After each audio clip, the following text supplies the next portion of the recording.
We've had some big Squarespace news break this week. Squarespace, which has been a publicly traded company since 2021, is going to be acquired by a private equity company for almost $7 billion. So the future of the company is a little bit up in the air right now, and there's questions now about what is the future of Squarespace, and also questions for people like myself and maybe for you watching who base their entire business on Squarespace.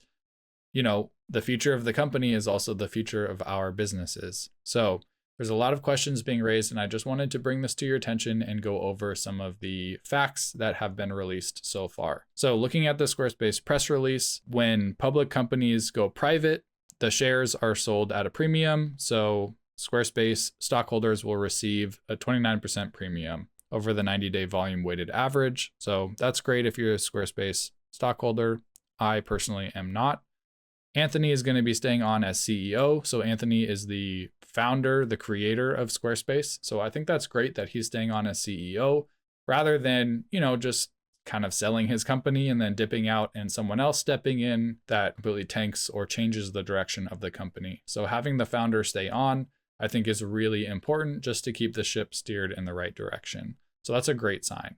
And then finally, this deal is expected to close by the fourth quarter of 2024.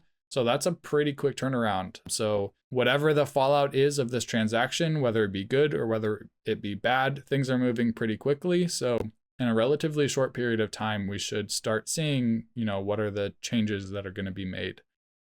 So The Verge posted this as well, and they have comments. So it's just interesting to see people's kind of hot takes on this issue.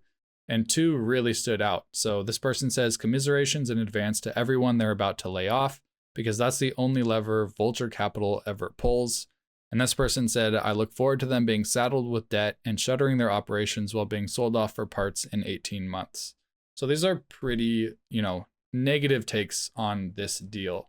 So one thing that I do want to call out is when Squarespace went public, what we saw is Squarespace just sort of chasing all of these new shiny objects to please their shareholders. So they created Fluid Engine, a completely new system of designing the website. And, that has been cool, but there's a lot of flaws in it. It's not perfect by any stretch. They purchased Acuity Scheduling, they purchased Google Domains, they created courses.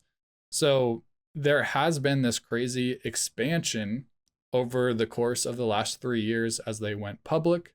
So now that they're going private, I'm assuming that there's going to be some sort of contraction. So we're not going to see as many features, but my hope is that we will start to focus on making the existing products in the Squarespace suite better. As someone whose business depends on Squarespace, I choose to take the more optimistic view of now Squarespace as a company doesn't have to be so short-sighted because they aren't trying to hit quarterly targets. And there's not so many regulations that they have to abide by as a public company.